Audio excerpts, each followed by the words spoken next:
Здравствуйте, участники конференции, уважаемые организаторы, спасибо большое.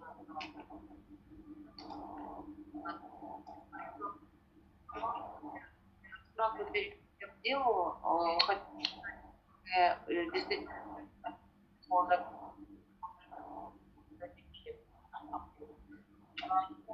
это научное исследование, потому что пока есть серьезная проблема доступных каких-либо обоснованных мнения наша наука, и он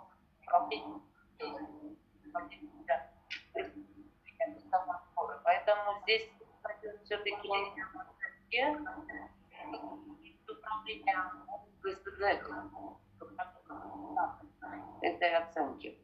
Ну, во-первых, что такое государственный социальный заказ? Здесь я, может быть, немного войду в противоречие с предыдущими выступающими и в информационной материи на то, что ГСЗ не является инструментом либо целью развития гражданского общества. Это исключительно инструмент управления, управленческий инструмент аутсорсинга, который позволяет заказчику наилучшим и более эффективным способом решать задачи, которые стоят перед ним. И право решения, применять или не применять ГСЗ, принимает заказчик, исходя из целесообразности и полезности применения того или иного инструмента. Я считаю, что это немножко вредный миф, когда говорят о том, что ГСЗ – это инструмент развития гражданского общества. Нет. ГСЗ – это управленческий инструмент, но он в то же время выступает формой взаимодействия между заказчиком в лице государственного органа управления и гражданским обществом. Кроме того, ГСЗ – это хороший инструмент реализации ЦУП, и поскольку позволяет охватить многие социальные группы, не охваченные в рамках государственных программ. И в то же время ГСЗ не может рассматриваться как подмена обязательств и ответственности государства в сфере социального развития. То есть это симбиотическая форма партнерства, которая не означает, что будет перераспределена ответственность перед конечным получателем услуги. В любом случае, применяется ГСЗ или не применяется ГСЗ, спрос заказчика, государственного органа, либо органа местного самоуправления. Как инструмент аутсорсинга, как вы знаете, в Кыргызской республике, по крайней мере, в других странах региона частично, признана на всех уровнях так называемая концепция сервисного государства. Да, государство, которое предоставляет услуги своим гражданам. И эти услуги предоставляются с помощью аутсорсинга в различных сферах. Вот ГСЗ – это форма аутсорсинга в сфере социального развития. И как любая форма аутсорсинга, она оценивается обычно в трех аспектах: управленческом, социальном и экономическом. И мы, следуя вот этой, в общем-то, простой традиционной формуле, и рассматривали, какие выгоды ГСЗ имеет с точки зрения этих трех аспектов. Здесь они перечислены, я не буду их зачитывать. На некоторых из них, самых ярких и показавшихся нам наиболее заслуживающим внимания, я остановлюсь в презентации, но детально мы это описали в исследовании в обзоре, который будет опубликован. Я так понимаю, Аида Курбанова меня поправит, если что, когда и где он будет доступен, но он будет доступен однозначно в полном объеме. Вот, начиная с управленческих аспектов воздействия ГСЗ. Во-первых, ГСЗ позволяет государственному заказчику выполнять комплексные международные обязательства. Очень яркий пример здесь – это Министерство труда и социального развития, которое несет ответственность за деинституционализацию социальных услуг, то есть создание услуг альтернативных интернатным учреждениям. И здесь, конечно, МТСР не в силах, ни один государственный орган не в силах справиться без использования ресурсов аутсорсинга, некоммерческих организаций, где-то бизнеса, и поэтому вот эту возможность ГСЗ подтверждать. ГСЗ дает возможность государственному заказчику выполнять новые несвойственные ранее функции. Очень ярко это проявляется на примере органов местного самоуправления, потому что они каждый день сталкиваются с новыми задачами, с новыми целевыми группами и совершенно не представляют, как с ними работать. Вменили в обязанность работу по семейному насилию, но вот глава и Лохмату говорят, что я буду конкретно делать. Я пойду разбираться с семейным насильником в селе, или что мне делать? То есть, это просто говорит о том, что действительно они не обладают достаточным потенциалом, но ответственность несут, и ГСЗ здесь приходит им на помощь.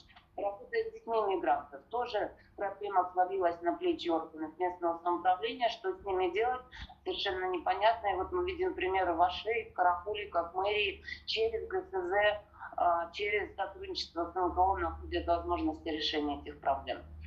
Работа с бомжами и так далее. ГСЗ хорошо показал себя как инструмент реализации программ и стратегий. Вот мы изучали программы социально-экономического развития некоторых муниципалитетов, и там ГСЗ прямо вписан как инструмент реализации и действительно показывает хороший результат. Но на уровне государственных заказчиков ситуация разная. Мы видели очень хороший пример. ГАМ ПКС, Госкомитет, лидер в этом направлении, у них очень правильно выстроена вот управленческая пирамида, и ГСЗ занимает очень правильное место в системе управления. У них есть программа, у них есть бюджетная программа к этой программе, и в качестве бюджетной меры указан уже ГСЗ. И это правильно, в отличие, например, от МТСР, где ГСЗ идет как бюджетная программа. Вот это исторически так сложилось, это не вина там нынешнего руководства министерства, просто в свое время, как записали ГСЗ как бюджетную программу, так оно и кочует из года в год. Но на самом деле ГСЗ не может быть бюджетной программой. Вы понимаете, что бюджетная программа имеет своей целью оказание воздействия на какую-то проблему или аудиторию. Но при этом ГСЗ это не цель. Оказать воздействие на эту аудиторию или проблему можно разными способами. Можно через ГСЗ, а можно через госучреждения, а можно через муниципальное учреждение, а можно через государственные закупки, да, то есть это просто инструмент. Вот здесь есть управленческая ошибка. Но тем не менее, Госкомитет очень хорошо показывает, как встраивается ГСЗ в систему, современную систему планирования и программный бюджет. Еще одна сторона – это управление результатом вместо управления процессом. В случае применения ГСЗ заказчик платит за конечный результат. И заказчики показывают, да, что 30 лет с ограниченными возможностями здоровья занимаются физкультурой по новой методике. Или 20 женщин с ОВЗ получили правовую защиту. Или 15 женщин, пострадавших от насилия, обучились профессии, получили новый источник дохода. Да? То есть это уже показывает управление результатом, тогда как во многих случаях, в других ситуациях заказчик управляет процессом. Да?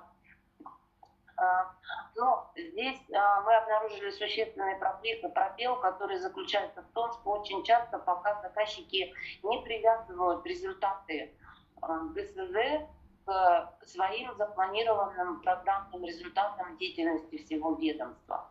Вот это вот полное, во многих случаях почти полное отсутствие системы мониторинга оценки внутри министерств, либо если оно даже наличествует, то на начальной стадии развития вот не позволяет пока использовать инструмент в полной мере. Потому что должно быть так, что вот у министерства есть программа, в этой программе есть цель, и есть инструмент, и цель ГСЗ, и цели ГСЗ должны в точности совпадать или в точности отвечать целям программы министерства. Вот этой связки нет, но вот у нас Татьяна Алексеевна по этим вопросам глубоко занималась, она может дополнить меня.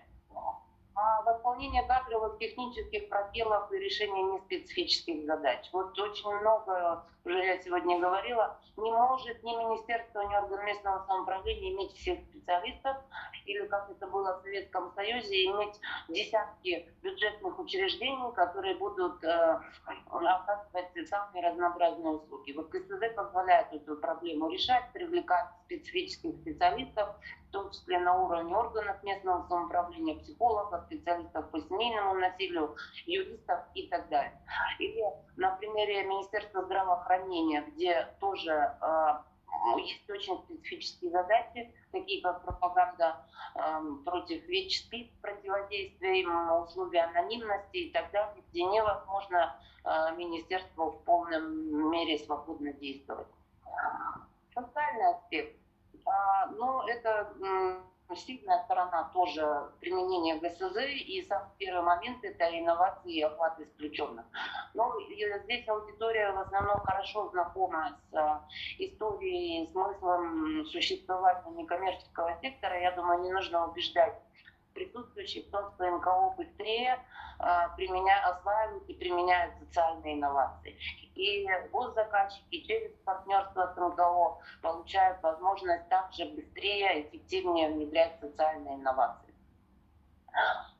ГСЗ позволяет добиваться большей глубины проникновения социальных услуг и расширения охвата исключенных. Вот как я уже говорила на примере здравоохранения, это ВИЧ, уязвимые лица, страдающие туберкулезом, на уровне местного самоуправления это жертвы домашнего семейного насилия, либо на примере Госкомитета это охват массовой физкультурой сельских женщин и так далее. То есть очень широкая практика. А вот расширение охвата, я не буду детально уже на этом останавливаться, время у меня заканчивается. Удовлетворенность услугами, результаты исследования как наши, так и Министерства труда и социального развития, они в прошлом году проводили собственную оценку, показывают большую удовлетворенность услугами, хотя здесь есть допущение, потому что сравнивать пока мало с чем можно. Есть много услуг, которые только через ГСЗ предоставляются, и сравнить их с государственными невозможно. Но в последний момент это экономический аспект. Здесь очень тоже интересная картина, потому что и практика Кыргызстана и других стран показывает, что ГСЗ выгоден государственному заказчику с точки зрения денег, потому что подушевые расходы, подушевая стоимость услуг уже подтверждаются на опыте Кыргызстана дешевле по аналогии с тем, что мог бы делать государственный заказчик сам. Возникает существенная экономия накладных расходов за счет здания, текучего штата, возможности гибкого управления ресурсами и так далее. Вот пример очень яркий. Мэрия Каракола проблему с бомжами смогла решить за 150 тысяч сомов через ГСЗ вместо планируемых 2 миллионов сомов, если бы это они делали через бюджетное учреждение, включая здание, штат и так далее, и так далее. И привлечение софинансирования. Уже практика на цифрах мы можем доказать, что на каждый миллион НКО привлекает еще 330 тысяч софинансирования. То есть на треть увеличивается финансирование услуги. Ну и косвенный эффект. В целом ГСЗ воздействует на развитие отрасли экономики ухода. Это не наш вывод, это вывод делало исследование ООН «Женщины». Заказывали очень серьезное экономическое исследование, и там показано, что экономика ухода в целом создает рабочих мест больше, чем строительная отрасль, порождает большое количество косвенных позитивных экономических эффектов, и рабочие места преимущественно создаются там для женщин, и в целом и в фискальном отношении, и для будущих перспектив страны экономика ухода должна быть одной из приоритетных отраслей. И здесь ГСЗ является прямым, непосредственным инструментом развития отрасли экономики ухода. Ну вот коротко это все. Рекомендации я тогда уже не буду перечислять, время мое истекло. Единственное, что хотела бы попросить, конечно, органы управления заказчиков серьезное внимание уделить построению системы мониторинга оценки ГСЗ, связывать непосредственные результаты проектов, вернее, закладывать и планировать проекты таким образом, чтобы они били цели и задачи программные, стоящие перед госорганом, отслеживать показатели по душевую стоимость, отслеживать объемы софинансирования и вести не просто мониторинг, но и анализ того, насколько эффективен или неэффективен ГСЗ, для того, чтобы более разумно, более обоснованно применять его в будущем. Ну и есть ряд технических рекомендаций, которые полностью в нашем отчете отражены и каждому органу будут полезны, надеемся. Все у меня.